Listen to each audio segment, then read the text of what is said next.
Benjamin Betts. It's all about the Benjamin Betts, baby. You know what's up? Yes, Benjamin Betts, baby.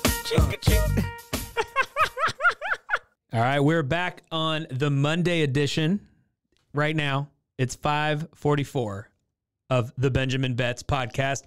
I'm your host, Corey. We're going to do a little recap of the weekend because I need to brag a little bit. It's not often you go 8-0 on NBA picks, but that's exactly what happened. I took a little break, came back, and was ready to rumble. So we had recap just quick. Sixers, this is Saturday night. Sixers won, Suns, Heat, Lakers. Lakers was the money, the mortgage bet. They covered by 10. They were up by 50, I think, at one point, which we had predicted.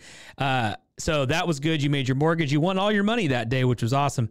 The Heat was my low priority one because I just didn't know if Giannis was going to try to play, how the Heat would come out, and it wasn't even close. They ended up winning by 22 points. So that was fantastic. Told you the Suns were going to roll, and the Sixers closed them out. Now, Sunday, I'll give an asterisk on myself. It still was a perfect 4-0 day, although some of my reasoning had to depend on the Friday games, and those actually didn't go the way I thought they would. But Sunday still had the correct turnout. Knicks won. Now they're up 3-1. Warriors won. Now, a little caveat there. They did not cover. Steph Curry pulled a Chris Webber, called the timeout when he didn't know he had one. He's not the best point guard in the NBA. That's Mr. Damian Lillard. You can't be a point guard in the NBA and not know how many timeouts you have. So Steph Curry lost that argument right there. He's a gimmick. He'll shoot threes. That's pretty much what he does. And the Celtics ended up pulling it out by 8. And then the Timberwolves, baby. I feel something. I think they're going to make this a series. They hung on. The fact that the Nuggets forced this overtime scared the poop out of me because they were down 9 with like 2 minutes left. The Timberwolves should have closed this out. I was freaking. I thought that was going to be my one loss of the weekend, but the Timberwolves, they stuck to it, beat them in overtime. So a perfect 8-0. You're welcome, people that put your money on this. You're welcome. As we head into Monday, you're not going to hear this podcast in time, but just so we have it on the record, we are going to go Milwaukee tonight. I think Giannis comes back. It's -7.5 Milwaukee. In fact, it was -7 about 10 minutes ago, so it's moving up. I think Milwaukee, their championship team, even without Giannis, I think they come out if he wasn't able to go for some reason or gets hurt. This team they're just built that way. So Milwaukee wins tonight, and then I think the Lake Show keep it going. The Grizzlies. With Ja, it just doesn't, they don't play well. I don't know what it is. I think they may need to look to trade him in the offseason. That'd be my hot take. But Lakers win this, -4.5, the Lakers. And then you know what? We'll throw in tomorrow too, just so we have this on time with that.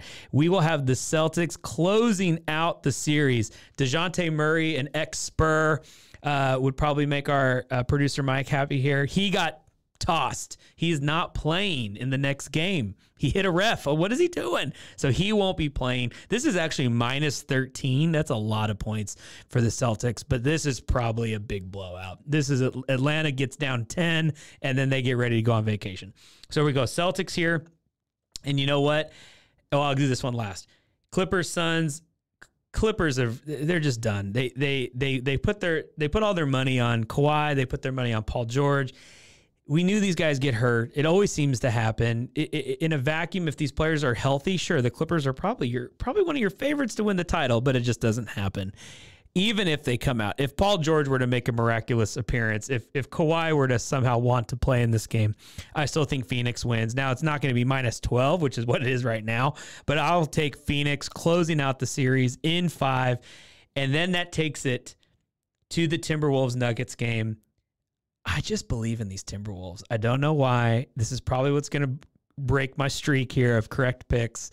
But give me Minnesota over the Nuggets to force a Game 6 back in Minnesota, and then we'll find out what I pick in that game. But I think Minnesota can play with these Nuggets. I really do. They got big bodies. They got timely shooters. They got defenders. They're wily. So if Michael Porter has a bad game, Murray's up and down. Jokic can do so much. So give me Timberwolves in that game. So that is your quick Benjamin Betts episode for the week. Get your money in. We tried to do about $100. That's why it's called Benjamin Betts. So of these picks, put it out there. Make sure you just spend 100. Don't go wild. Our mortgage, I would say our mortgage for these two games tonight, give me Lakers again, -4.5. You could put your mortgage on that if you'd like to. And then I would say Timberwolves are +9.5.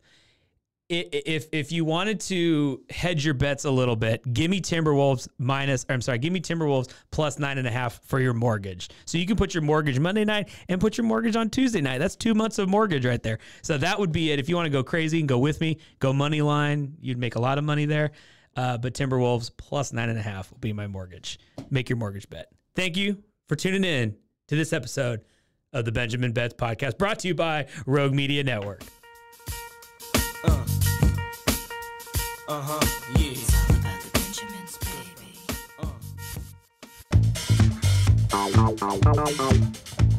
This has been a Rogue Media Network production.